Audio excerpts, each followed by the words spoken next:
শিক্ষার্থী, আশা করি সবাই খুবই ভালো আছো। ট্রাই অ্যাডমিশনের আজকে আমাদের নবম ক্লাস। আজকে ক্লাসে তোমাদের সবাইকে স্বাগত জানাচ্ছি। আমরা ট্রাই অ্যাডমিশনে এই পর্যন্ত বেশ কিছু ক্লাস তোমাদেরকে নিয়েছি। প্রতিটা ক্লাসে আলাদা আলাদা টপিক নিয়ে আমরা আলোচনা করেছি। বিভিন্ন বিশ্ববিদ্যালয়ে ভর্তি পরীক্ষায় কোন প্রশ্নগুলো আসে, বা বিভিন্ন গল্প কবিতা থেকে কেমন ধরনের প্রশ্ন আসে, সেগুলো নিয়ে কিন্তু আমরা আলোচনা করেছি। আজকে আমরা পুরো ক্লাস জুড়ে দেখার চেষ্টা করব রাজশাহী বিশ্ববিদ্যালয়ে ভর্তি পরীক্ষা এ ইউনিট, অর্থাৎ মানবিক এর ম্যাক্সিমাম স্টুডেন্ট যেখানে পরীক্ষা দিবে, আমাদের আসন যেখানে বেশি, এই ইউনিট, সেটার প্রশ্ন বিশ্লেষণ নিয়ে কথা বলবো। 24-25 সেশনে যে প্রশ্নগুলো এসেছে আমরা সেগুলো দেখার চেষ্টা করব, টপিক বোঝার চেষ্টা করব। পাশাপাশি 23-24 সেশনে যে প্রশ্নগুলো এসেছিল সেগুলোর টপিক আমরা দেখব। ফাইনালি আমরা একটা সাজেশন দেওয়ার চেষ্টা করব যে রাজশাহী বিশ্ববিদ্যালয়ে ভর্তি পরীক্ষার জন্য কোন টপিকগুলো তোমার গুরুত্বপূর্ণ, কোন টপিকগুলো তোমার পড়তে হবে। তো চলো আমরা প্রথম প্রশ্ন শুরু করি। আজকে আমাদের ক্লাস প্রশ্ন বিশ্লেষণ, বাংলা, রাজশাহী বিশ্ববিদ্যালয়। তোমরা জানো যে রাজশাহী বিশ্ববিদ্যালয় 2024-25 সেশনে আমাদের 171 জন প্লাস শিক্ষার্থী চান্স পেয়েছে মানবিক বিভাগ থেকে। আর মানবিক বিভাগ থেকে তুমি এ, বি, সি তিনটা ইউনিটে ভর্তি পরীক্ষা দিতে পারবে, কিন্তু তোমাদের সিট সংখ্যা বেশি থাকবে হচ্ছে এই ইউনিটে, যেখানে তোমার মানবিকের বা কলা অনুষদের সাবজেক্টগুলো বেশি থাকবে। আর বি ইউনিট হচ্ছে তোমার রাজশাহী বিশ্ববিদ্যালয়ের বি ইউনিট বলতে কমার্সের ইউনিটটা আমি বোঝাই। যাই হোক, আমরা শুরু করি। আমাদের প্রথম প্রশ্ন এসেছে অঘোষ মহাপ্রাণ ধ্বনিগুচ্ছ। দেখো, আমি এর আগের ক্লাসে এই জিনিসটা পড়িয়েছি, ঘোষ অঘোষ। তাহলে আমরা কি বুঝলাম যে আসলে এই টপিকটা কিন্তু আমাদের প্রতিটা বিশ্ববিদ্যালয় ভর্তি পরীক্ষার জন্য গুরুত্বপূর্ণ। আমরা যখন বিউপির প্রশ্ন বিশ্লেষণ করেছি তখনও কিন্তু এই জিনিসটা পড়েছি। তো প্রথম প্রশ্ন আমরা টপিক বোঝার চেষ্টা করি। এখানে আমাদের প্রশ্নের টপিক হচ্ছে ধ্বনি ও বর্ণ। ধ্বনি ও বর্ণ। তো ধ্বনি ও বর্ণের কোন বিষয় থেকে প্রশ্ন এসেছে? ঘোষ অঘোষ যে বিষয়টা আছে, ঘোষ অঘোষ অল্প প্রাণ মহাপ্রাণ, এই যে বিষয়টা আছে। দেখো, আমি কিন্তু আগের ক্লাসে দেখিয়েছি, আবার দেখাচ্ছি। তোমরা আহ দেখেছো নিশ্চয়ই যে আমাদের অঘোষ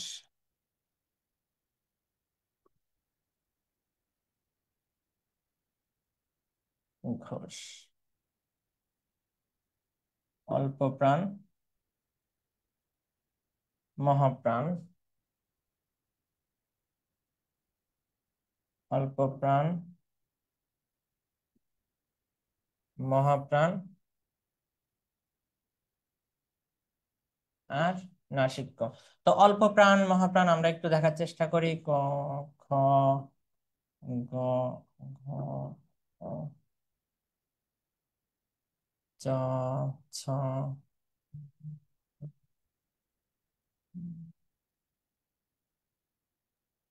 এই বিষয়টা কিন্তু আমাদের প্রতিদিনই থাকতেছে টপিকে, তাহলে এটা খুবই গুরুত্বপূর্ণ আমাদের জন্য।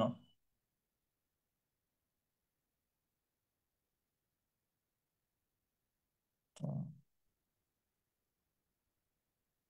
এতটুকু দেখলেই আমরা উত্তর পেয়ে যাচ্ছি। দেখো, আমাদের বলতে বলেছে কি অঘোষ মহাপ্রাণ ধ্বনি গুচ্ছ, অর্থাৎ অঘোষ আর মহাপ্রাণ এই গুচ্ছের ভিতরে আমাদেরকে দেখতে হবে। তো আমাদের প্রথমে দেওয়া আছে ব।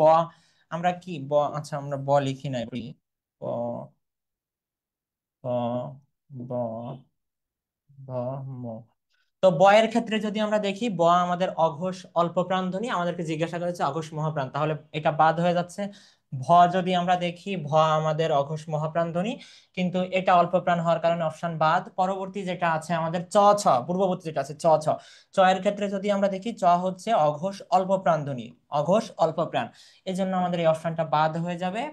পূর্ববর্তী অপশন আছে আমাদের প ফ, প এর ক্ষেত্রে যদি আমরা দেখি অঘোষ অল্প প্রাণ ধ্বনি, এজন্য এই অপশনটা বাদ। ঠ থ, আমরা ঠ যদি দেখি আমরা দেখবো যে অঘোষ মহাপ্রাণধ্বনি, আবার থ যদি দেখি আমরা দেখবো অঘোষ মহাপ্রাণধ্বনি। তাহলে আমাদের সঠিক উত্তর হচ্ছে ঠ এবং থ। এই প্রশ্নটা কিন্তু আমাদের বিউপি ভর্তি পরীক্ষায় এসেছে। রাজশাহীর যে প্রশ্ন দেখতেছি আমরা সেখানেও এসেছে। এজন্য আমাদের এই টপিকটা খুব ভালো করে পড়তে হবে। ধ্বনি ও বর্ণের মধ্যে ঘোষ অঘোষ অল্প প্রাণ মহাপ্রাণ, এই ধ্বনিগুচ্ছ নিয়ে যে প্রশ্ন, এটা আমাদেরকে খুব ভালো করে পড়তে হবে। একটু দেখার চেষ্টা করি যে আমাদের সাথে ফেসবুকে কারা আছো। পরবর্তী প্রশ্ন আমরা দেখি। পরবর্তী প্রশ্নে বলা হয়েছে অজগর বৃত্তি বাগধারাটির অর্থ কি। দেখো, আমাদের পরীক্ষায় কিন্তু বিরোচন অংশ থেকে প্রশ্ন আসবে। বিরোচন, বিরোচন বলতে কি বুঝি আমরা? বিরোচন বলতে আমাদের এক কথায় প্রকাশ, এক কথায় প্রকাশ, বাগধারা, সমর্থক শব্দ, বিপরীত শব্দ। তো এই জিনিসগুলো কিন্তু একদিনে মুখস্থ করার বিষয় না। তোমরা একটু নিজেরা একটা রুটিন করার চেষ্টা করবা যে প্রতিদিন তুমি মনে করো 10টা করে পড়লা, কিংবা 10টা করে শব্দ যে সমার্থক শব্দ পড়লা বা বিপরীত শব্দ পড়লা, বা আমাদের বাগধারা পড়লা। এভাবে তুমি প্র্যাকটিস করতে করতে দেখবা যে তুমি জিনিসগুলো পারতেছো। তুমি যদি ভাবো যে 7 দিনেই সব পড়ে শেষ করে ফেলবা, দেখবা যে কিছুদিন পর ভুলে যাচ্ছে। এটা একটা তোমার প্র্যাকটিসের উপরে রাখতে হবে, কারণ আমাদের বিরোচন অংশ থেকে প্রতিটা বিশ্ববিদ্যালয়ে কিন্তু ভর্তি পরীক্ষায় প্রশ্ন আসবে। আর এই এমসিকিউ গুলো না পারলে কিন্তু তোমার মেধা পজিশন আসলে অনেক কমে যাবে। তো আমরা যদি দেখি অজগার ভিত্তি, এই প্রশ্নটা এসেছে আমাদের বাগধারা থেকে, বিরোচনের কোন পার্ট? বাগধারা থেকে। তো অজগার ভিত্তি বলতে আমরা বুঝি আসলে আলসেমি। তো তুমি যদি বাগধারা না পড়ো, তোমার যদি মুখস্থ না থাকে, তাহলে কিন্তু তুমি উত্তর করতে পারবে না। আবার আমাদের এখানে যে একটা অপশন আছে যে অপদার্থ, এটা থেকেও কিন্তু আমাদের ভর্তি পরীক্ষার প্রশ্ন আসে। যেমন কি আমরা কি জানি যে অকাল কুষ্মান্ড বলতে কি বোঝায়? অকাল কুষ্মান্ড বলতে অপদার্থ। তো এই আলসেমি, অপদার্থ, এই যে বিভিন্ন বাগধারাগুলো আছে, এগুলো আমাদের ভালো করে পড়তে হবে। কেননা এগুলো ভর্তি পরীক্ষায় আসে। একজন উত্তর করেছে 2-এর সি, নাসিমা বেগম। না, 2-এর সি তো হবে না, 2-এর সঠিক উত্তর হবে আলসেমি। অজগার ভিত্তি বলতে আলসেমি বোঝায়, অপদার্থ বোঝায় না। 3 নম্বর প্রশ্ন, বাংলা সাহিত্যের সার্থক ট্র্যাজেডি নাটক কোনটি? দেখো, এই যে প্রশ্নটা এসেছে, এটার টপিক হচ্ছে আমাদের বাংলা সাহিত্যের ইতিহাস। বাংলা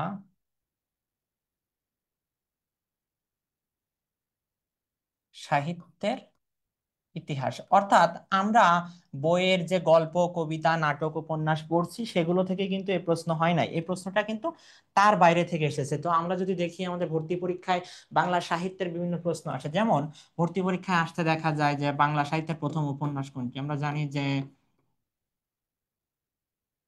বাংলা সাহিত্যের বাংলা সাহিত্যের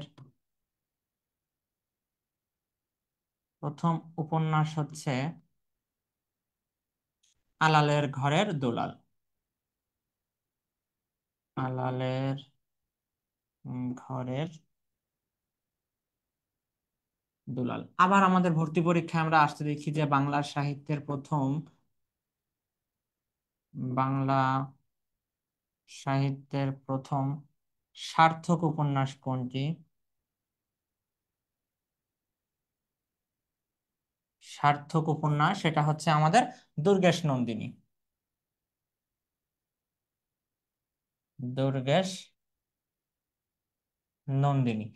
এছাড়াও আমাদের আসে যে বাংলা সাহিত্যের প্রথম রোমান্টিক উপন্যাস। বাংলা সাহিত্যের আর লিখলাম না, শুধু লিখি আমরা প্রথম কি রোমান্টিক উপন্যাস। রোমান্টিক উপন্যাস যেটা আমাদের কপালকুণ্ডলা। কপালকুণ্ডলা। বাংলা সাহিত্যের প্রথম ব্যঙ্গ উপন্যাস যদি বা ব্যঙ্গাত্মক যে উপন্যাস যদি দেখি আমরা, সেটা হচ্ছে আমাদের কি কল্পতরু। কল্পতরু। তো এই বিষয়গুলো থেকেই আমাদের প্রতিবারই দেখা যায় কোনো না কোনো বিশ্ববিদ্যালয় ভর্তি পরীক্ষায় প্রশ্ন এসে থাকে। তো আমরা এই জিনিসগুলো একটু মুখস্থ করার চেষ্টা করবো যে বাংলা সাহিত্যের প্রথম রোমান্টিক উপন্যাস কোনটি, প্রথম সার্থক উপন্যাস বা ব্যঙ্গ উপন্যাস, এই জিনিসগুলো আমরা পড়বো। তো এখানে আমাদেরকে জিজ্ঞাসা করা হয়েছে যে বাংলা সাহিত্যের সার্থক ট্র্যাজেডি নাটক। দেখো, ট্র্যাজেডি নাটক আমরা কিন্তু আমাদের বইয়ে নাটক আছে যেটা সিরাজউদ্দৌলা, এটাও কিন্তু একটা ট্র্যাজেডি নাটক। ট্র্যাজেডি নাটকে কি হয়, একদম নাটকের শেষ পর্যায়ে গিয়ে কি আমরা হচ্ছে আমাদের নায়ক চরিত্রের এর উপর এমন কোনো আঘাত বা এমন কোনো অবস্থার সৃষ্টি হবে যেটা কি পাঠকের হৃদয়ে কান্নার বা একটা বেদনা বিধুর অবস্থার সৃষ্টি হবে। তো আমাদের সার্থক ট্র্যাজেডি নাটক বলতে আমরা কোনটাকে বুঝি? কৃষ্ণকুমারীকে বুঝি। তো এটার টপিক হচ্ছে বাংলা সাহিত্যের বিভিন্ন প্রথম উপন্যাস সম্পর্কে। তোমরা আশা করি এই বিষয়টা ভালো করে পড়বা, পড়লে উত্তর করতে পারবা খুব সহজে। যুদ্ধ করতে ইচ্ছুক। দেখো, এই প্রশ্নটাও এসেছে আমাদের এক কথায় প্রকাশ থেকে। এক কথায় প্রকাশ অর্থাৎ কি আমাদের বিরোচনের যে অংশগুলো আছে, এক কথায় প্রকাশ, এটা কিন্তু তুমি মুখস্থ করা ব্যতীত আর কোনোভাবে আসলে উত্তর করতে পারবা না। এটা তোমার কোনো ব্যাকরণ টপিক না যে তোমাকে আসলে বুঝে উত্তর করতে হবে। তোমাকে এটা কি মুখস্থ করার চেষ্টা করতে হবে। 3-এর এ, 3-এর এ মুখস্থ করার চেষ্টা করতে হবে। তুমি আসলে মুখস্থ না করলে এটা উত্তর করতে পারবা না। তো যুদ্ধ করতে তাকে কি বলা হয়? যুদুত সু। তো এটা আমাদের কি বিরোচনের এক প্রকাশ। আমরা কিন্তু 4 প্রশ্ন দেখবো, এই প্রশ্ন খুবই গুরুত্বপূর্ণ। 5 নম্বর প্রশ্ন, দিল দরিয়া কোন সমাস? দেখো আগের ক্লাসে আমরা বলেছি যে আমাদের যে কোনো ভর্তি পরীক্ষায়, বিশ্ববিদ্যালয় ভর্তি পরীক্ষা হোক বা যে কোনো প্রতিযোগিতামূলক পরীক্ষায়, আমাদের সমাস থেকে কিন্তু প্রশ্ন আসেই। সমাস সমাস থেকে কিন্তু আমাদের প্রশ্ন আসেই, সেই হিসাবে আমাদের কি করতে হবে? সমাস ভালো করে পড়তে হবে। তো এখানে যেটা এসেছে দিল দরিয়া, আমরা জানি যে দিল দরিয়া হচ্ছে আমাদের বহুব্রীহি সমাস।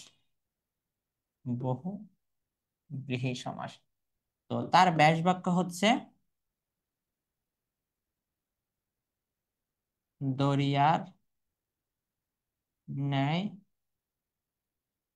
দিল যার।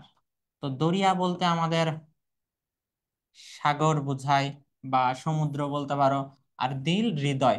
অর্থাৎ এটা দ্বারা আমাদের উদার হৃদয়ের কোনো ব্যক্তিকে বোঝায়, উদার মানসিকতার কোনো ব্যক্তিকে বোঝায়। তো এখানে আমাদের সঠিক উত্তর হবে বহুব্রীহি সমাস, যেটা আমাদের আসলে অপশনে দেওয়া ছিল না। আমাদের ভর্তি পরীক্ষা এমন প্রশ্ন আসতে পারে, রাজশাহীতে বিশেষ করে দেখা যায় যে কখনো কখনো এমন প্রশ্ন দেওয়া থাকে যেখানে আসলে দুইটা উত্তর থাকে, আবার কখনো কখনো কি উত্তর থাকে না। তো এই টপিকটা হচ্ছে আমাদের সমাজ থেকে এসেছে। একজন বলেছে যে 5-এর ক না, 5-এর ক হবে না ভাইয়া, বোর্ডে একটু বড় করে লিখেন, ছোট করে লিখলে বোঝা যায় না। আচ্ছা ঠিক আছে, এবার বড় করে লেখা হবে। পরবর্তী প্রশ্ন, সমস্ত পদের অংশীভূত পদগুলোকে কি বলে? দেখো সমস্ত পদ বলতে আমরা ওই যে একাডেমিক সিলেবাসে তোমরা সমাস লিখেছো না, সমাস থেকে যে প্রশ্ন আসে তোমাদের, সেটার যে প্রদত্ত শব্দ থাকে। এবার বড় করে লিখতেছি। হ্যাঁ, প্রদত্ত শব্দ দেওয়া থাকে, এই প্রদত্ত শব্দটাকে আমাদের কি করতে হয়? ভাঙতে হয়। তো প্রদত্ত শব্দটাকে ভেঙে কিন্তু আমরা ব্যাস বাক্য পাই। ওকে, ব্যাস বাক্য পাই। তো এই ব্যাস, এই প্রদত্ত শব্দটাই হচ্ছে সমস্ত পদ, আর এই সমস্ত পদকে আমরা ভাঙলে কি পাই? ব্যাস বাক্য পাই। আর এই যে অংশীভূত পদগুলো, ব্যাস বাক্যের যে পদগুলো, এই সবগুলো পদকে একত্রে বলা হয় কি? সমসমান পদ। সমসমান পদ। তো আমাদের সঠিক উত্তর কি হবে? 3 নাম্বার। দেখো তোমরা যখন সমাস আমরা আলোচনা করব, তোমাদের কিছু কিছু বিষয় একটু বুঝতে হবে। ব্যাস বাক্য কোনগুলো, পরপদ কোনগুলো, আমাদের সমস্ত আবার সমসমান পদ কোনগুলো, উত্তর পদ কোনগুলো, এগুলো আমাদের একটু মুখস্থ করতে হবে। তাহলে এটাও টপিক কি? সমাস।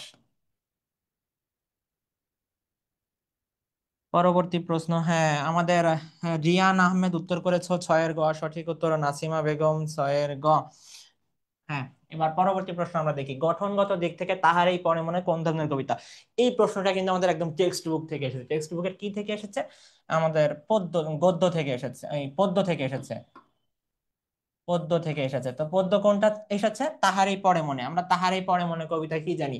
যে তাহারই পরে মনে কবিতাতে আমাদের একটা লেখা আছে, দেখো পাঠ করছি, এটা কি একটা সংলাপ ধর্মী রচনা।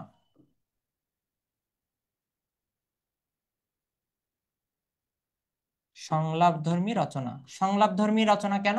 কারণ এখানে আমাদের দুজন ব্যক্তির, দুজন ব্যক্তির সংলাপ বা কথোপকথনের মাধ্যমে এই কবিতার কাহিনীগুলো এগিয়ে চলেছে। এখানে কিন্তু আমরা দুইজন ব্যক্তি দেখতে পাই। কে কে? আমাদের একজন ছিল কবি, আর একজন ছিল কে? কবি ভক্ত। এই দুইজনের সংলাপের মধ্য দিয়ে কিন্তু আমাদের এই কবিতা এগিয়ে চলে। আমরা কি দেখতে পাই? যে কবি যখন কোনো প্রশ্ন করছে, কবি ভক্ত উত্তর দিচ্ছে, আবার কবি ভক্ত যখন প্রশ্ন করছে, কবি উত্তর দিচ্ছে। এভাবে দুইজনের কথোপকথনের মধ্য দিয়ে কিন্তু আমাদের এই কবিতা এগিয়ে গিয়েছে। আমরা যদি সোনার তরী কবিতা দেখি, আবার হচ্ছে এই প্রতিদান কবিতা দেখি, এখানে কিন্তু প্রতিদান কবিতায় কিন্তু এমন কোনো কিছু আসলে বলা নেই। কিন্তু এখানে আমাদের কিন্তু দুইজন ব্যক্তির কথোপকথন আছে। তো এই কবিতা নিয়ে কিন্তু বেশ কিছু প্রশ্ন ভর্তি পরীক্ষা আমরা আসতে দেখি। যেমন এই তাহার এই পরে মনে কবিতা কোন পত্রিকায় প্রকাশিত হয়? আমরা জানি কি এটা কোন পত্রিকায় প্রকাশিত হয়? মাসিক মোহাম্মদী পত্রিকায়। মাসিক মোহাম্মদী পত্রিকায় প্রকাশিত হয়। আবার আমাদের প্রশ্ন আসে যে সুফিয়া কামালের স্বামীর নাম কি ছিল? স্বামীর নাম কি ছিল? সৈয়দ নেহাল হোসেন। তো আমরা চেষ্টা করব যখন কোনো গল্প কবিতা পড়বো, আমরা গল্প কবিতার কি পড়বো? পাঠ পরিচিতি। যেমন এই প্রশ্নটা কিন্তু আমাদের পাঠ পরিচিতির অংশ। কিসের অংশ? পাঠ পরিচিতি।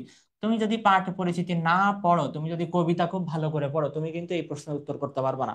কেননা এই কথাটা কিন্তু উল্লেখ করা আছে পাঠ পরিচিতিতে। এই জন্য তোমাকে কি করতে হবে? পাঠ পরিচিতি খুব সুন্দর করে পড়তে হবে। তো এখানে আমাদের সঠিক উত্তর হবে সংলাপ নির্ভর। সাতের ক, সাতের এ, সাতের হ্যাঁ, সবাই সঠিক উত্তর দিয়েছো। 8 নম্বর প্রশ্ন দেখি আমরা, আন্না শব্দটির সন্ধি বিচ্ছেদ কোনটি? দেখো, সন্ধি বিচ্ছেদ থেকে আমাদের ভর্তি পরীক্ষায় প্রশ্ন আসে, এখানে টপিক কোনটা? সন্ধি। তো সন্ধি থেকে সন্ধির যে বিষয়টা বলবো, সন্ধি থেকে আগের ক্লাসে আমি বলেছি যে সন্ধি থেকে আমাদের কোন টপিক গুলো পড়তে হবে। যেমন আমরা জানি যে কিছু কিছু সন্ধি আছে যেগুলো কি বিশেষ নিয়মে সাধিত হয়, বিশেষ নিয়মে সাধিত, পাশাপাশি আমাদের যেগুলো নিপাতনে সিদ্ধ, নিপাতনে সিদ্ধ, এই যে বিষয়গুলো আছে এগুলো কিন্তু তোমাদের খুব ভালো করে পড়তে হবে, কেননা এই টপিকগুলো থেকে কিন্তু প্রশ্ন আসে। এই যে প্রশ্নটা এসেছে এটা খুব সহজ একটা প্রশ্ন, আন্না শব্দের ব্যাস, এই যে আমাদের সন্ধি বিচ্ছেদ হবে আর যোগ না। কিন্তু এখানে কিন্তু আমাদের সঠিক উত্তর নাই, এখানে আসলে সন্ধি বিচ্ছেদের কোনো উত্তর দেওয়া নাই। আমাদের সঠিক উত্তর হবে আর যোগ না। এখানে আব যোগ না থেকে যদি আর যোগ না থাকতো তাহলে বি আসলে উত্তর হতো। অনেকেই উত্তর করেছে, ওই যে ফারহানা সুলতান উত্তর করেছে আটের বি। দেখো, আটের বি হতো যদি এখানে লেখা থাকতো আর যোগ না, তাহলে হতো, কিন্তু এখানে কি লেখা আছে? আব লেখা আছে। আমাদের সঠিক সন্ধি বিচ্ছেদ হবে আর যোগ না। এই যে আর যোগ না, আমরা লিখে দিই এখানে, আর যোগ না। রিয়ান আহমেদ উত্তর করেছে আটের খ। দেখো ভাই, আটের খ হতো কখন? যদি আর থাকতো, প্রশ্নে কিন্তু আব লেখা ছিল, এজন্য আমরা আব লিখলাম। এটা যদি এমন হতো আর যোগ না, তাহলে এটা সঠিক উত্তর হতো। তো আমরা সন্ধির ক্ষেত্রে কি দেখলাম, যে বিশেষ নিয়মে সাধিত যে সন্ধিগুলো আছে এগুলো আমাদের পড়তে হবে, নিপাতনে সিদ্ধ স্বর সন্ধি পড়তে হবে, ব্যঞ্জন সন্ধি পড়তে হবে, এগুলো ভালো করে তোমরা পড়বা, কারণ এগুলো থেকেই ভর্তি পরীক্ষায় কিন্তু প্রশ্ন আসে। পরবর্তী প্রশ্ন, সৈয়দ ওয়ালিউল্লাহ কেমন লেখক ছিলেন? এই প্রশ্নটা এসেছে আমাদের কি থেকে, আমাদের যে উপন্যাস আছে গল্পে, আমাদের এই যে বইয়ে, বইয়ে কি উপন্যাস আছে সহপাঠে? লাল সালু। লাল সালু উপন্যাস। এখন লাল সালু উপন্যাসের প্রথমেই দেখবা যে অনেক কাহিনী বলা আছে, উপন্যাস নিয়ে অনেক কথাবার্তা বলা আছে, পাশাপাশি আমাদের এর লেখকের নিয়ে অনেক কথা বলা আছে, লেখক পরিচিতিতে অনেক কথা বলা আছে। এখন তুমি যদি লেখক পরিচিতি বা উপন্যাসের প্রথমে যে কথাগুলো বলা আছে এগুলো যদি ভালো করে না পড়ো, তাহলে কিন্তু এটার উত্তর করতে পারবে না। এটা কিন্তু উপন্যাস থেকে প্রশ্ন আসে না ডিরেক্ট, উপন্যাসের যে কাহিনী আছে সেখান থেকে প্রশ্ন আসে না, এখানে প্রশ্নটা এসেছে আমাদের উপন্যাসের যে লেখক আছেন তাকে নিয়ে। তো আমরা জানি যে সৈয়দ অলিউল্লাহ ছিলেন আধুনিক লেখক। তো এই টপিকটা আমরা বলতে পারি বাংলা সাহিত্যই বলতে পারি। বাংলা সাহিত্য না বলে আমরা লেখক পরিচিতি, লেখক পরিচিতি। তাহলে আটের উত্তর, সোমাইয়া মিম বলেছো আটের উত্তর কি দেবো? দেখো, সঠিক উত্তর না থাকলে তো, যেহেতু প্রশ্নের সঠিক উত্তর ছিল না, আমরা আশা করি যে সঠিক উত্তর না থাকলে সবাই আসলে সেটা নাম্বার পেয়ে যাবা। যেহেতু প্রশ্নকর্তারই ভুল, সেহেতু তো কিছু করার নাই। আমাদের নাসিমা উত্তর দিয়েছে নয়ের এ, না নয়ের এ হবে না, নয়ের সঠিক উত্তর হবে 4 নম্বরটা, আধুনিক। কোন সমাসে উভয় পদে কর্তৃকারকে শূন্য বিভক্তি হয়? এটা এসেছে, এটাও আমাদের সমাস থেকে প্রশ্ন এসেছে। আমরা জানি যে আমাদের দ্বন্দ্ব সমাসে কর্তৃকারকে উভয় পদে শূন্য বিভক্তি হয়। আচ্ছা, এখন আমরা একটু দেখবো যে তোমরা জানো যে আমাদের প্রথমবারের মতো সি ইউনিট এক্সিলেন্ট কোর্স কিন্তু শুরু হয়েছে, ভর্তি চলছে আমাদের, তোমাদের পরীক্ষা শেষ হওয়া মাত্রই ক্লাস শুরু হবে। আমাদের কিন্তু হিউজ ক্লাস থাকবে, পরীক্ষা থাকবে, পরীক্ষার সলভ ক্লাস থাকবে। পাশাপাশি তোমরা জানো যে আমাদের ক্লাসগুলো কিন্তু জুমে হবে। এখন জুমে যেহেতু ক্লাস হবে, তুমি কিন্তু কোনো কিছু না বুঝলে প্রশ্ন করতে পারবা। পাশাপাশি তোমাদের ভর্তির পরে টেলিগ্রাম গ্রুপে যুক্ত করা হবে, যেখানে তোমার যে কোনো ডাউট নিয়ে তুমি প্রশ্ন করতে পারো, তোমার যে কোনো ডাউটের উত্তর দেওয়া হবে। তো তারা যারা সি ইউনিটের আছো তাদের জন্য আমরা আশা করি যে সেরা একটা কোর্স হবে এটা। তো আমরা পরবর্তী প্রশ্ন দেখি, সেই ফুল আমাদেরই প্রাণ, ফেব্রুয়ারি 1969 কবিতায় ফুল বলতে কি বোঝানো হয়েছে?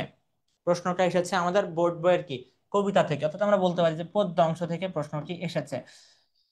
তো পদ্য অংশের যদি আমরা ভালো করে কবিতাটা পড়ি, শব্দ অর্থ ভালো করে পড়ি, আমরা কিন্তু জানি যে সেই ফুল আমাদের প্রাণ, সেই ফুল বলতে কাকে বোঝানো হয়েছে? বাংলা ভাষাকে বোঝানো হয়েছে। কাকে বোঝানো হয়েছে? বাংলা ভাষা। তো এই প্রশ্নটা কিন্তু আমাদের যে ফেব্রুয়ারি 1969 কবিতার শব্দার্থ দেওয়া আছে, শব্দার্থে কিন্তু খুব সুন্দর করে লেখা আছে। পাশাপাশি আমাদের কিছু জিনিস কিন্তু পড়তে হবে, শব্দ অর্থ পড়তে হবে। আর প্রতিটা গল্প বা কবিতা যখন আমরা পড়বো, এটা আসলে কবিতার ক্ষেত্রে আমরা যদি বলি কবিতা কোন ছন্দে রচিত হয়েছে, এখান থেকে কিন্তু আমাদের ভর্তি পরীক্ষায় প্রশ্ন আসে। তো আমরা কবিতা পড়ার সাথে সাথে ওটা কোন ছন্দে এটা সবসময় মাথায় রাখবো। আমরা জানি যে আমাদের বইয়ের কি গদ্য ছন্দে কিন্তু দুইটা কবিতা আছে, গদ্য ছন্দে। গদ্য ছন্দে আমাদের কি কি আছে? আমাদের ফেব্রুয়ারি 1969,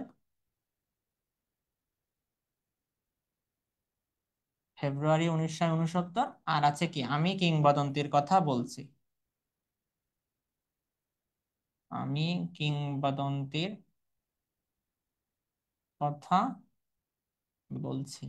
এভাবে প্রতিটা গল্প কবিতা যখন তোমরা পড়বা, কোনো কবিতা কোন কাব্যগ্রন্থ থেকে নেওয়া হয়েছে, কোন ছন্দে রচিত, কোন গল্প কোন প্রবন্ধ থেকে নেওয়া হয়েছে, বা কোন পত্রিকায় প্রকাশিত হয়েছে, এই জিনিসগুলো খুব সুন্দর করে তোমাদেরকে কিন্তু পড়তে হবে। না পড়লে তোমরা কিন্তু উত্তর করতে পারবে না। আমাদের 11 অনেকে উত্তর করেছো, মৌ আক্তার সঠিক উত্তর দিয়েছো, মোজাম্মেল, নাসিমা, ফারহানা সবাই সঠিক উত্তর দিয়েছো। উম আচ্ছা, 12 নম্বর প্রশ্ন, কোন বানানটি শুদ্ধ? দেখো, এখানে তোমরা একটু দেখো, রাজশাহী বিশ্ববিদ্যালয় আসলে ওইবার যে 23-24 সেশনের, যা 24-25 সেশনের যে ভর্তি পরীক্ষার প্রশ্ন ছিল, কিছুটা ত্রুটিপূর্ণ আমরা বলতেই পারি। যেমন দেখো, এখানে কিন্তু দুইটা অপশন একই দেওয়া আছে, বিও যা দেওয়া আছে, ডিও তাই দেওয়া আছে। এখন অপশন দুইটা থাকলে আমরা অনেক সময় কনফিউজ হয়ে যায় কোনটা উত্তর দিব। আমরা আশা করি যে দুইটা যদি সঠিক উত্তর থাকে, দুইটাই আসলে কাউন্ট হবে। যে কোনো একটা যদি আমরা উত্তর দিই, আমাদের সঠিক উত্তর দিলে কাউন্ট হবে। তো এখানে আমরা টপিকটা দেখার চেষ্টা করবো। এখানে টপিকটা হচ্ছে কি, শুদ্ধিকরণ। শুদ্ধিকরণের ক্ষেত্রে কিন্তু আমরা বলেছিলাম আমাদের বানান শুদ্ধ, অপপ্রয়োগ শুদ্ধ প্রয়োগ, অপপ্রয়োগ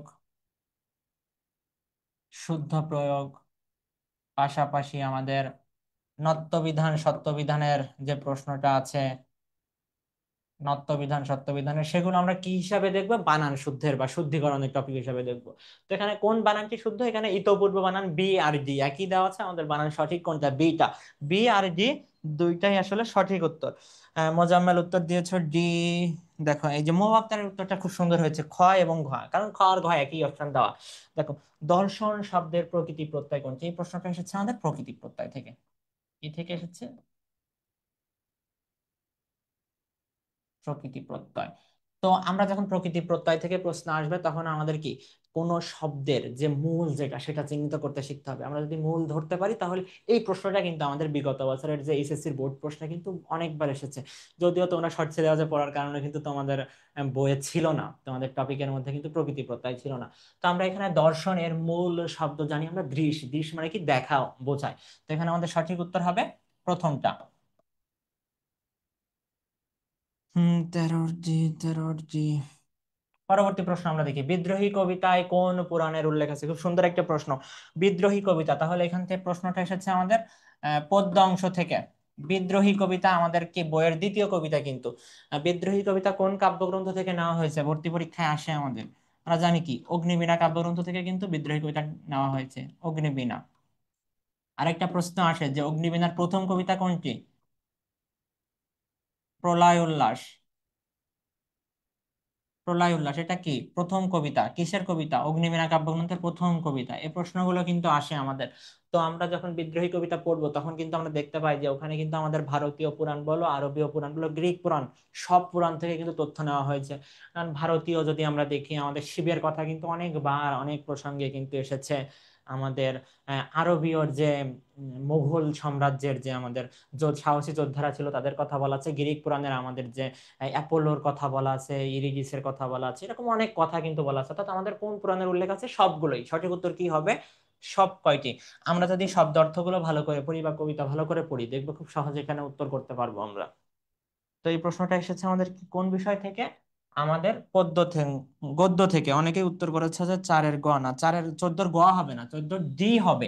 কারণ সব পুরাণই আছে, ভারতীয়, আরবীয়, গ্রিক সবগুলো পুরাণই আছে। তুমি পুরো কবিতা পড়লে দেখবা, পুরো কবিতায় সবগুলো পুরাণের কথাই আমাদের বলা আছে। ওখানে আমাদের আরবের যে যোদ্ধাদের কথাও বলা আছে, পাশাপাশি আমাদের গ্রিক পুরাণের যে অ্যাপেলো এরিডিসের কথা বলা আছে, পাশাপাশি আমাদের ভারতীয় পুরাণে যদি আমরা দেখি, প্রায় লাইনে কিন্তু আমাদের শিবের কথা এগুলো বলা আছে।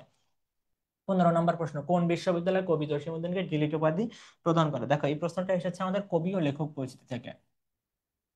কবি লেখক পরিচিতি, লেখক পরিচিতি। তো এই কবি লেখক পরিচিতি কিন্তু আমাদের বইয়ের যে গল্প কবিতা আছে, সে গল্প কবিতাগুলোর মধ্যেই দেওয়া আছে। যেমন আমরা যদি আমাদের বইয়ের যে কবিতা আছে প্রতিদান, প্রতিদান প্রতিদান কবিতার কিন্তু লেখককে এই জসিমউদ্দিন, এই জসিমউদ্দিনের কবি ও লেখক পরিচিতি যদি আমরা কেউ ভালো করে পড়ি, তাহলে খুব সহজে কিন্তু আমরা এই প্রশ্নটার উত্তর দিতে পারবো। এগুলো কিন্তু বোঝার কিছু নেই, এগুলো তোমাকে খুব একটু ভালো করে মুখস্থ করতে হয় যে কোন বিশ্ববিদ্যালয় কাকে ডিলিট উপাধি দেয়। ডিলিট বলতে কি, ডক্টর অফ লিটারেচার, সাহিত্যের উপরে যে পুরস্কারটা দেওয়া হয়। তো আমরা জানি যে কবি জসিমউদ্দিনকে ডিলিট উপাধি প্রদান করেন কি, রবীন্দ্র ভারতী বিশ্ববিদ্যালয়। নাসিমা উত্তর করেছে 15 ডি। 15 ডি, হ্যাঁ সঠিক উত্তর। আমরা জানি কি যে আমাদের ডিলিট উপাধি দেয় জসিমউদ্দিনকে কে? রবীন্দ্র ভারতী বিশ্ববিদ্যালয়। এটা তোমরা যদি কবি পরিচিতি ভালো করে পড়ো তাহলে খুব সুন্দর করে উত্তর দিতে পারবে। 16 নম্বর প্রশ্ন, সত্যিকার মানব কল্যাণ মহৎ চিন্তা ভাবনারই ফসল, উক্তিটি কার? দেখো, এই যে প্রশ্নটা এসেছে এটা কিন্তু আমরা বলতে পারি যে গল্প বা কবিতায় উক্তি থেকে। তো এই প্রশ্নটা আমাদের মেইনলি কোথা থেকে এসেছে? বোর্ড বইয়ের গদ্য অংশ থেকে বলতে পারি আমরা। গদ্যের উক্তি দিয়ে এই প্রশ্নটা বেসিক্যালি ঢাকা বিশ্ববিদ্যালয়ে এই ধরনের প্রশ্ন কিন্তু আসতে দেখা যায়, যে কোনো একটা গল্পের লাইন দিয়ে বলে যে এটা কোন গল্পে বলা আছে। তো এখানে ডিরেক্ট গল্প না জানতে চেয়ে গল্পের লেখককে সেটা জানতে চাওয়া হয়েছে। এভাবে প্রশ্ন আসতে পারে, আমাদের কোন একটা গল্পের লাইন দিয়ে বলতে পারে কোন গল্পের, অথবা ওই গল্পের রাইটারটা কে আছে একটু ঘুরিয়ে দিয়ে সেটা জানতে চাইতে পারে। তো আমরা যদি দেখি যে সত্যিকার মানব কল্যাণ মহৎ চিন্তা ভাবনারই ফসল, এটা আছে কি আমাদের মানব কল্যাণ প্রবন্ধে, এই লাইনটা দেওয়া আছে, মানব কল্যাণ। তো মানব কল্যাণ প্রবন্ধ আমাদের কে লিখেছেন? আবুল ফজল লিখেছেন, আবুল ফজল। যেহেতু আবুল ফজল লিখেছেন সেহেতু আমাদের এই উক্তিটি কার? আবুল ফজলেরই। এই প্রশ্নটা আমরা অনেকেই হয়তো বুঝতে পারি না প্রথমে, কিন্তু প্রশ্নটা কিন্তু আসলে খুবই সহজ একটা প্রশ্ন। 16 বি, 16 বি, হ্যাঁ, সঠিক উত্তর দিয়েছো তোমরা। তো আমরা যখন কোনো গল্প কবিতা পড়বো আমাদের কি করতে হবে? প্রত্যেকটা লাইন খুব ভালো করে পড়তে হবে, যেন একটা লাইন তুলে দিলে আমরা বলতে পারি যে কোন গল্প কবিতা আসলে ছিল। 17 নম্বর প্রশ্ন, কোনটি তৎসম উপসর্গ? দেখো, আমরা জানি যে তৎসম উপসর্গের মধ্যে কিন্তু বি আছেই, তাহলে আমরা চারটা অপশনে নিতে পারি, কিন্তু কোন শব্দ তৎসম উপসর্গ হতে গেলে কি করতে হবে? শব্দটাকে কি করতে হবে? অবশ্যই তৎসম হতে হবে। তৎসম না হইলে, শব্দটা যদি তৎসম না হয় তাহলে এই শব্দটা কিন্তু তৎসম উপসর্গজাত শব্দ হবে না। তো এই টপিকটা কি? টপিকটা হচ্ছে উপসর্গ। উপসর্গ থেকে প্রশ্ন এসেছে, তো তৎসম উপসর্গ যুক্ত শব্দ হচ্ছে আমাদের বিরোচন, ওই বিচরণ। আমরা যদি খুব ভালো করে একটু পড়ি, বইয়ে কিন্তু খুব সুন্দর করে দেওয়া আছে যে বি উপসর্গজাত তৎসম শব্দ কোনগুলো, বা উপসর্গজাত বিভিন্ন শব্দ। অর্থাৎ আমরা একটু চেষ্টা করব যে শব্দগুলো ভালো করে পড়াবে, কারণ শব্দ না পারলে কিন্তু তুমি এটা উত্তর করতে পারবে না। কারণ তুমি যদি নাই জানো যে কোনটা তৎসম শব্দ তাহলে কিন্তু উত্তর করা একটু ডিফিকাল্ট হয়ে যাবে তোমার জন্য। হ্যাঁ, 17-এর এ, 17-এর এ, হ্যাঁ, সঠিক উত্তর দিয়েছো তোমরা। 18 নম্বর প্রশ্ন, কোনটি ফররুখ আহমদের গ্রন্থ? দেখো, এই প্রশ্নটা এসেছে আমাদের কি থেকে? বাংলা সাহিত্য থেকে। কি থেকে এসেছে? বাংলা সাহিত্যের ইতিহাস।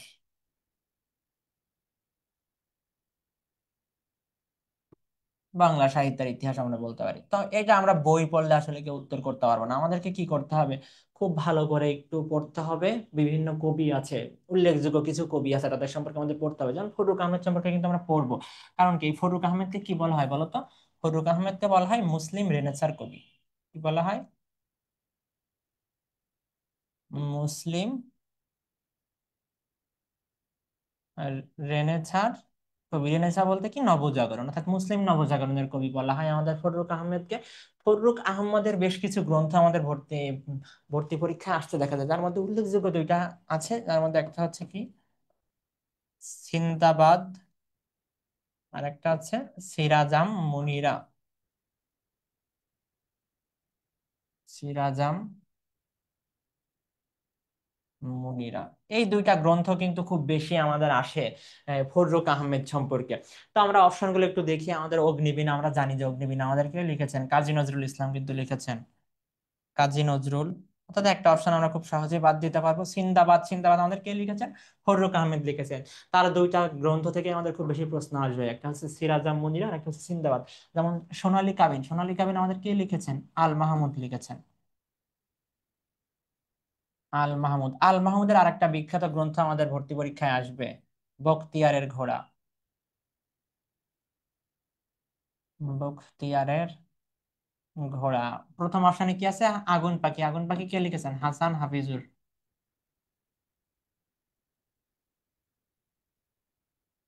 হাসান হাফিজুর।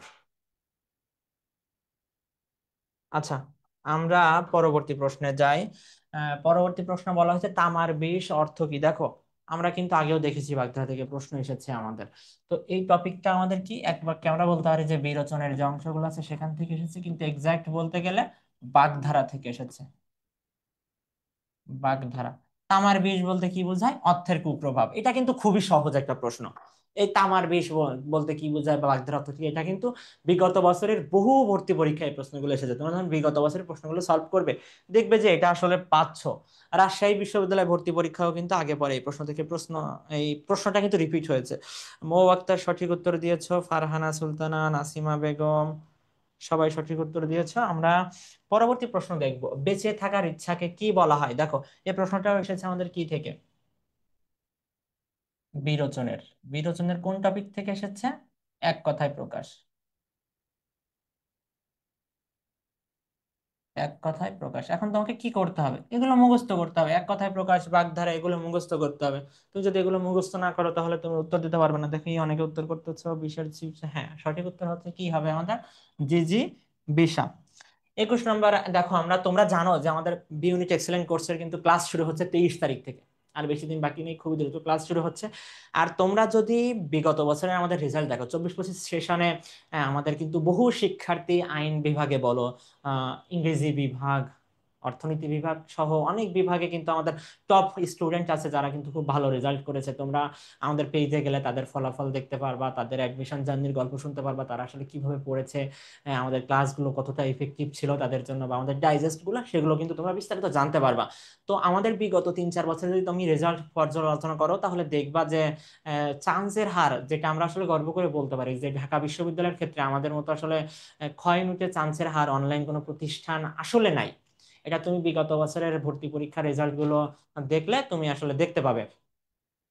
তো তোমরা জানো যে আমরা এখানে কিন্তু দেখাচ্ছি আমাদের 24-25 সেশনে সফলতার গল্প যদি আমরা বলতে যাই, যেমন জাবি ডি ইউনিটে কিন্তু তৃতীয় হয়েছে, রাবি সি ইউনিটে দ্বিতীয় হয়েছে, খুবই সি ইউনিটে তৃতীয় হয়েছে, তন্ময় আবার জাবি সি ইউনিটে প্রথম হয়েছে, জাবি বি ইউনিটে প্রথম হয়েছে, চবি বি ইউনিটে প্রথম হয়েছে, ঢাবিতে পঞ্চম হয়েছে বি ইউনিটে, সাস্টে বি ইউনিটে প্রথম হয়েছে, বিইউএফ ট্রিপল এস এ দ্বিতীয় হয়েছে, জবি বি ইউনিটে দ্বিতীয় হয়েছে। তো এখানে যে যাদেরকে তোমরা দেখতে পাচ্ছ, আশা করি যে এখানে আসলে কোনো বিশ্ববিদ্যালয় বাদ নাই। সকল বিশ্ববিদ্যালয় কিন্তু যে টপ পজিশন, যদি তোমরা দেখতে চাও যে টপ 5 এর মধ্যে, টপ 1-2 এর মধ্যে কিন্তু আমাদের শিক্ষার্থীরা আছে। তো এমন অসংখ্য শিক্ষার্থী আছে যারা খুবই ভালো করতেছে প্রতিবার। আশা করি যে তোমরা আমাদের সাথে তোমাদের জার্নি শুরু করবে, আর তোমাদের রেজাল্টও তাদের মতোই হবে। আবার 24-25 সেশনে আমরা সেকেন্ড টাইমে যারা আছো, দেখো অনেকে আমরা ভাবি যে সেকেন্ড টাইমে আসলে ভর্তি পরীক্ষা দিব, চান্স পাবো কিনা, আমরা অনেকে কিন্তু আসলে হতাশ থাকি যে সেকেন্ড টাইমে। আমি কিছুদিন আগে একটা পোস্ট দিয়েছিলাম যে আসলে সেকেন্ড টাইমে কিন্তু শুধু চান্স পাওয়া না, ফার্স্ট হওয়াও সম্ভব। আমরা যদি এগুলো দেখি, দেখো আমাদের নবম স্থান অধিকার করেছে সি ইউনিট থেকে, সে কিন্তু সেকেন্ড টাইমার ছিল। আর রাবি সি ইউনিটে অষ্টম হয়েছে, সেও সেকেন্ড টাইমার ছিল। রাবি ইউনিটে পঞ্চম হয়েছে, সেকেন্ড টাইমার ছিল। এই যে প্রথম হয়েছে সি ইউনিটে, সে কিন্তু সেকেন্ড টাইমার ছিল। অর্থাৎ যারা আমরা সেকেন্ড টাইম আছি, আমরা প্রথমবার কোনো কারণে আমাদের সফলতার দ্বার প্রান্তে যাইতে পারি নাই, তাদের কিন্তু আসলে হতাশ হওয়ার কিছু নাই। কারণ সেকেন্ড টাইম আমরা শুধু চান্স না, বিশ্ববিদ্যালয়ে কিন্তু প্রথম স্থান অধিকার করাও সম্ভব। রাবি এই ইউনিটে যদি আমরা দেখি, সপ্তম হয়েছে সেকেন্ড টাইমার। রাবি এই ইউনিটে অষ্টম হয়েছে। আমাদের বিইউপি থেকে 12তম হয়েছে। চবিসি ইউনিটে 19তম হয়েছে। কুমিল্লা বিশ্ববিদ্যালয় দশম। রাবি সি ইউনিটে 11তম। সাদিয়া তাসনিম সি ইউনিট 20তম। মাইশা ইয়াসমিন 16তম। জাবি বি ইউনিট সবাই কিন্তু সেকেন্ড টাইমার ছিল। তো সেকেন্ড টাইমে যেখানে তোমার টার্গেট থাকে যে কোনো একটা বিশ্ববিদ্যালয়ে চান্স পাইলে হচ্ছে, এখন তোমার টার্গেটটা তো ছোট করলে হবে না। তুমি সেকেন্ড টাইমে বিশ্ববিদ্যালয়ে ফার্স্ট হওয়ার যোগ্যতা তোমার আছে, যদি তুমি ঠিকভাবে পড়াশোনা করতে পারো, আমাদের গাইডলাইন গুলো মেনে চলো, আশা করি যে তুমি এদের মতো ভালো রেজাল্ট করতে পারবা। তো আমরা এখন 21 নম্বর প্রশ্ন দেখবো। 21 নম্বর প্রশ্নটা এসেছে আমাদের প্রকৃতি প্রত্যয় থেকে। প্রশ্নটা কি থেকে এসেছে আমাদের,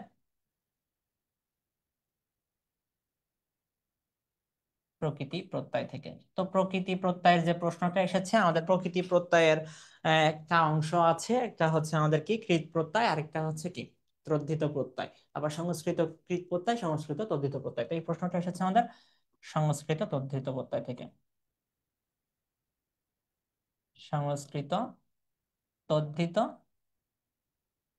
প্রত্যয়। তো সংস্কৃত তদ্ধিত প্রত্যয়ে আমাদের বেশ কিছু প্রশ্ন আসতে দেখা যায়, যেমন আমাদের ন্যায্য,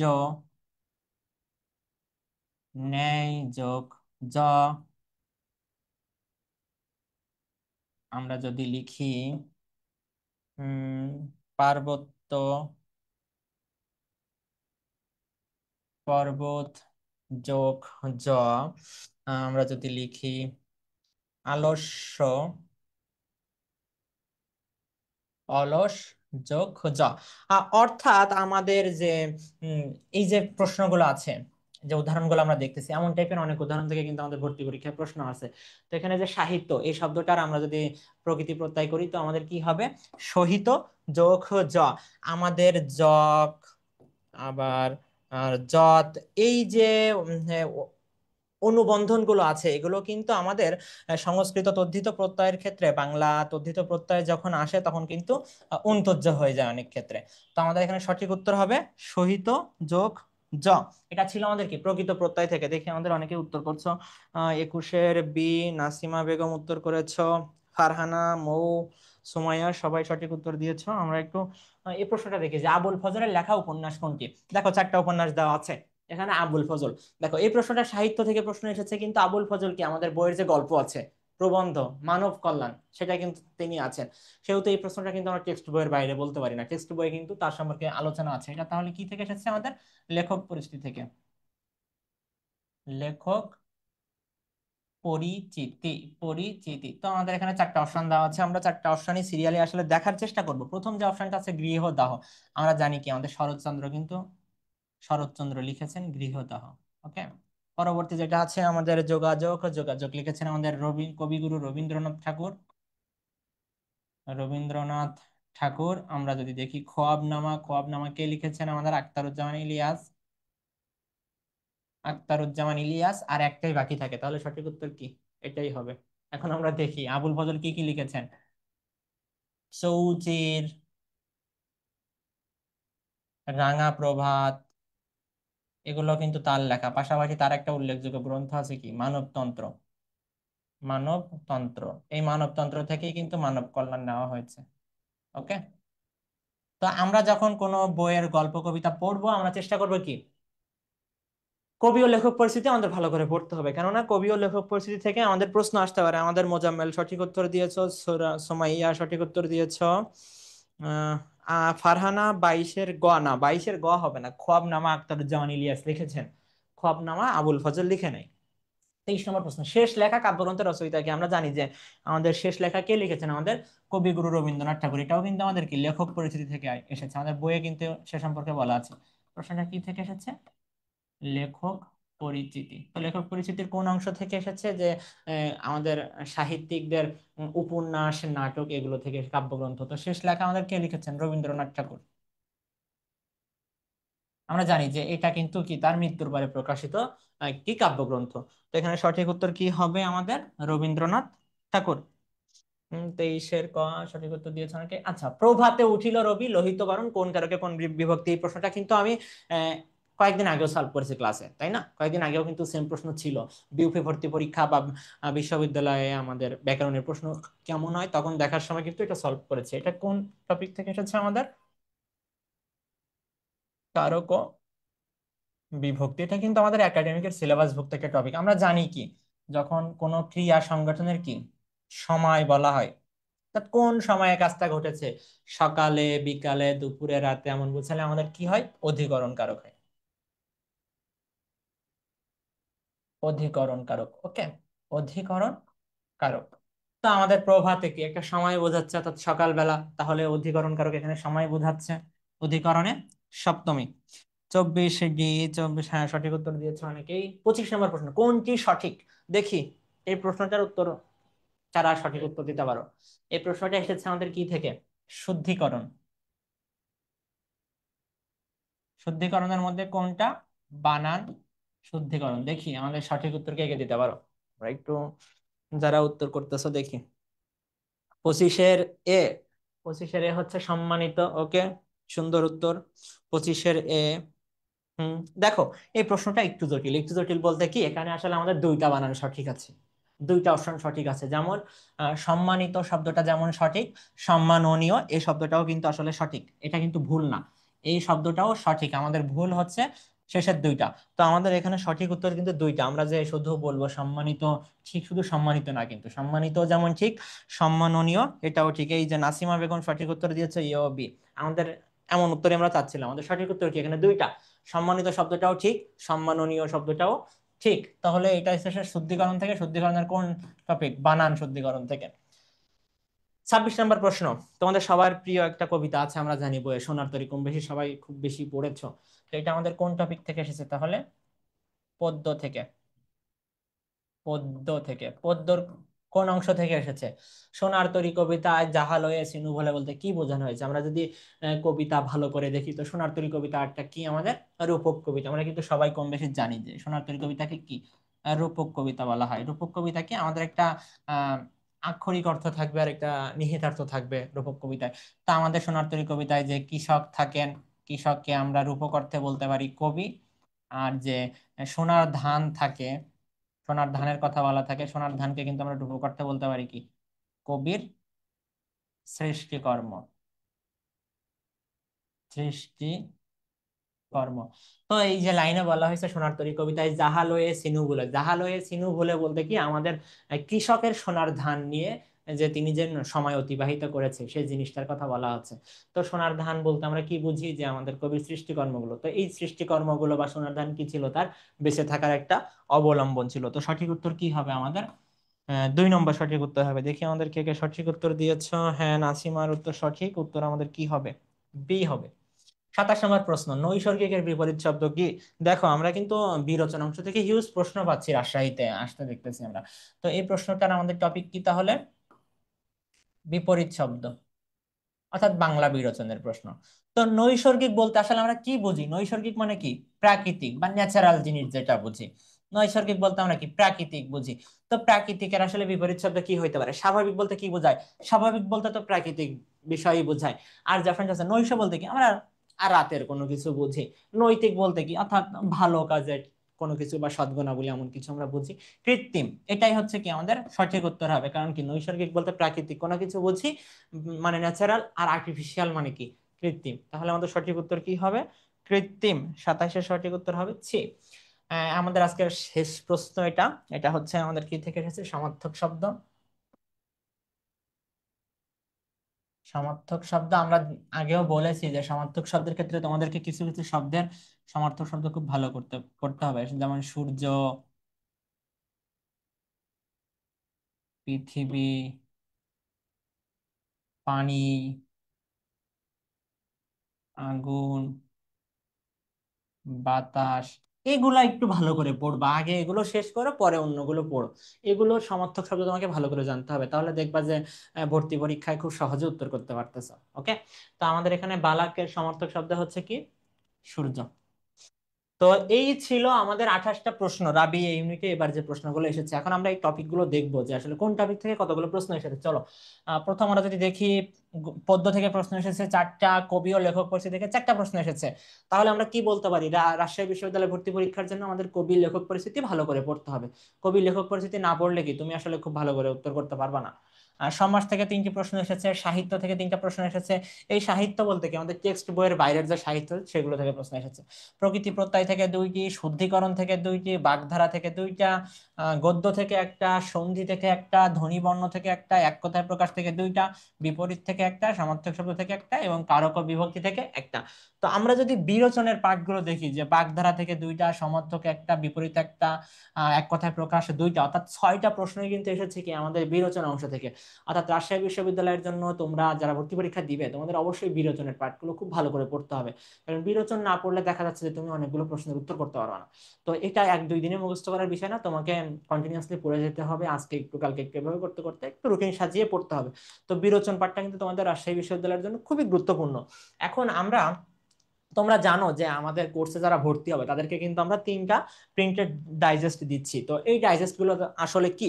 ডাইজেস্টটা মূলত প্র্যাকটিস বুক। প্র্যাকটিস বুকটা এমন ভাবে সাজানো হয়েছে আমাদের ক্লাসগুলো করার পরে ওই টপিক, যে টপিক আমরা পড়াবো, ওই টপিকের বিগত বছরগুলোতে বিশ্ববিদ্যালয় ভর্তি পরীক্ষায় যতগুলো প্রশ্ন আছে এসেছে সবগুলোই দেওয়া আছে। পাশাপাশি তোমাদের প্র্যাকটিসের জন্য আমরা অনেক প্রশ্ন যুক্ত করেছি। পাশাপাশি তোমাদের বিভিন্ন বিশ্ববিদ্যালয় ভর্তি পরীক্ষার জন্য রিটেন প্রশ্ন অ্যাড করা আছে। আমরা নবম দশম শ্রেণীর যে নতুন বাংলা ব্যাকরণ বই আছে তার যতগুলো এমসিকিউ আছে সেগুলো যুক্ত করা আছে। অর্থাৎ তোমার ভর্তি প্রস্তুতির জন্য যা দরকার সবকিছু ওখানে দেওয়া আছে। আমাদের ক্লাস করার পরে যদি তুমি ডাইজেস্টটা ঠিক মতো প্র্যাকটিস করতে পারো, আশা করা যায় তোমার আর কোনো বই দরকার হবে না। তোমরা কিন্তু আমাদের পেজে অনেকের ইন্টারভিউ দেখতে পাবে বা তাদের সফলতার গল্প শুনতে পারবে যারা কিন্তু আমাদের ক্লাস এবং ডাইজেস্টের বাইরে আর কোনো বই পড়ে নাই। তুমি অন্য বই পড়তে পারো, সেটা তোমার ইচ্ছা, কিন্তু তুমি আগে কি করবে, আমাদের ক্লাস শেষ করে আগে ডাইজেস্ট শেষ করো। তারপরে যদি সময় পাও বা তোমার মনে হয় যে অন্য কোনো বই পড়ার, তখন তুমি আসলে পড়বা। তো আমরা দেখতে পাবো যে আমাদের বাংলার কিন্তু ডাইজেস্ট দেওয়া হবে, ইংরেজি সাধারণ জ্ঞান এগুলো তোমরা পাবা। আর আমাদের বইগুলো আমাদের ক্লাস করার পরে যদি তুমি প্র্যাকটিস করো, তোমার জন্য কিন্তু একটা সেরা প্রস্তুতি হবে আসলে। আর গিফট আইটেম তোমরা জানো, ভর্তি হলে তোমাদেরকে একটা ওএমআর বুক দেওয়া হবে। ওএমআর বুকে প্রত্যেকটা বিশ্ববিদ্যালয় ভর্তি পরীক্ষার ওএমআর যেমন ধরনের থাকে সেভাবে দেওয়া থাকবে, তোমরা ওগুলো থেকে কি প্র্যাকটিস করতে পারবা, যে ওএমআর এ পরীক্ষা দিয়ে আসলে কিভাবে পরীক্ষা দিতে হয় সেই জিনিসগুলো বুঝতে পারো। পাশাপাশি তোমাদের জন্য একটি হচ্ছে টি শার্ট থাকবে, তোমাদের জন্য কি থাকবে, একটা স্টাডি প্ল্যানার থাকবে। এই তিনটা বিষয় কিন্তু তোমরা পাবে ভর্তি হলে। আহ, তোমরা জানো যে আমাদের বি ইউনিট এক্সিলেন্ট কোর্সে কিন্তু এখন 1500 টাকা ছাড়ে ভর্তি চলছে, আমাদের 23 তারিখ থেকে ক্লাস শুরু হয়ে যাবে। তো প্রশ্ন বিশ্লেষণ আমরা দেখেছিলাম যে 24-25 সেশনের কিন্তু আমরা প্রশ্ন বিশ্লেষণ দেখেছি। এখন আমরা দেখব যে 23-24 সেশনে আসলে রাজশাহীতে কোন কোন টপিক থেকে প্রশ্ন এসেছিল, সেই টপিকগুলো আমরা এখানে বিশ্লেষণ করা আছে দেখি। আমরা যদি দেখি যে আমাদের গদ্য থেকে প্রশ্ন এসেছিল, পদ্য থেকে প্রশ্ন এসেছিল 4টা, সমাস থেকে 3টা, সাহিত্য থেকে 2টা, শুদ্ধিকরণ থেকে 2টা, একটা শব্দ থেকে একটা, বাগধারা থেকে একটা, গদ্য থেকে 6টা। দেখো 23-24 সেশনে গদ্য অর্থাৎ গল্প থেকে 6টা প্রশ্ন এসেছে, কিন্তু 24-25 সেশনে কিন্তু খুব একটা প্রশ্ন আসে না, হাতে গোনা 2টা প্রশ্ন এসেছে মাত্র। কিন্তু 24-25 সেশনে না আসলো, 23-24-এ কিন্তু এসেছে। আমরা যে কোনো বিশ্ববিদ্যালয়ে ভর্তি পরীক্ষার জন্য আমাদের টেক্সট বইয়ের যে গল্প, কবিতা, উপন্যাস আছে, নাটক আছে, এগুলো কিন্তু আমরা কোনোভাবে স্কিপ করবো না, এগুলো কিন্তু আমাদের ভালো করে পড়তে হবে। সন্ধে থেকে একটা প্রশ্ন এসেছে, ধ্বনিবর্ণ থেকে এসেছে, আবার আমরা এক কথায় প্রকাশ থেকে 2টা প্রশ্ন এসেছে, বিপরীত শব্দ, সমার্থক শব্দ, লেখক পরিচিতি থেকে 4টা প্রশ্ন এসেছে। 23-24 সেশনেও 4টা প্রশ্ন এসেছে, ইভেন 24-25 সেশনেও কিন্তু লেখক পরিচিতি থেকে 4টা প্রশ্ন এসেছে। তো আমরা যা বুঝলাম যে লেখক পরিচিতি বিষয়টা কিন্তু আমাদের খুবই গুরুত্বপূর্ণ রাজশাহী বিশ্ববিদ্যালয়ে ভর্তি পরীক্ষার জন্য। এই জিনিসটা কোনোভাবেই কিন্তু তোমরা আসলে স্কিপ করবে না, স্কিপ করলে কিন্তু আসলে অনেক প্রশ্ন তুমি উত্তর করতে পারবে না। তো এখন আমরা ফাইনালি একটা সাজেশন দেওয়ার চেষ্টা করবো যে এই ইউনিটের জন্য তোমার এই এই টপিক গুলো পড়তে হবে। তো চলো আমরা সাজেশনটা আসলে দেখি। এমসিকিউ টপিক যদি আমরা বলি, আমরা বলেছি যে গদ্য পদ্য নাটক উপন্যাস আসলে সবকিছুর জন্যই পড়তে হবে। তার মধ্যে এখানে সাজেশনে সবচেয়ে বেশি ইম্পর্টেন্ট যে বিষয়টা দেওয়া হয়েছে যে কবি ও লেখক পরিচিতি, কারণ এখান থেকে কিন্তু 2বারই 4টা করে প্রশ্ন এসেছে, 23-24 সেশন এবং 24-25 সেশনে। পাশাপাশি সমাজ থেকে প্রশ্ন এসেছে, কারণ সমাজ থেকে কি আহ, আগের বারও 3টা প্রশ্ন এসেছে, তার আগের বারও কিন্তু 3টা প্রশ্ন এসেছে, আমাদের ভালো করে পড়তে হবে। সাহিত্য থেকে প্রশ্ন এসেছে, এই সাহিত্য কি টেক্সট বইয়ের বাইরের সাহিত্য। বইয়ের যে গদ্য থেকে প্রশ্ন এসেছে আমাদের বিরোচন। বিরোচন বলতে কি বুঝাইছে, এক কথায় প্রকাশ, সমার্থক শব্দ, বাগধারা, এই যে বিষয়গুলো আছে, বিপরীত শব্দ, সবগুলো কিন্তু বিরোচন বলা হয়েছে। ইভেন কারক থেকে প্রশ্ন এসেছে, ধ্বনি ও বর্ণ থেকে প্রশ্ন এসেছে, উপন্যাস থেকে প্রশ্ন এসেছে, শুদ্ধিকরণ থেকে প্রশ্ন এসেছে। এই টপিকগুলো তোমাদের জন্য খুবই গুরুত্বপূর্ণ রাজশাহী বিশ্ববিদ্যালয়ে যারা ভর্তি পরীক্ষা দিবে। তো আশা করি যে আজ থেকে তোমার মনে আর কোনো কনফিউশন থাকবে না যে রাজশাহী বিশ্ববিদ্যালয়তে ইউনিট আমি ভর্তি পরীক্ষা দিব, আমার আসলে কোন টপিকগুলো পড়তে হবে, কিভাবে প্রিপারেশন নিতে হবে আমি তো জানি না। আমরা কিন্তু তোমার একটা সাজেশন দিয়ে দিলাম যে আসলে এই টপিকগুলো থেকে প্রশ্ন আসছে, তোমার প্রথম কাজ এই টপিকগুলো ঠিকভাবে পড়া, তাহলে কি করতে পারবা, তুমি খুব সহজেই কিন্তু রাজশাহী বিশ্ববিদ্যালয়ে ভর্তি পরীক্ষায় ভালো করতে পারবা। তো আজকের ক্লাসে পর্যন্তই, সবাই ভালো থাকবা, দেখা হবে পরবর্তী ক্লাসে। আসসালামু আলাইকুম।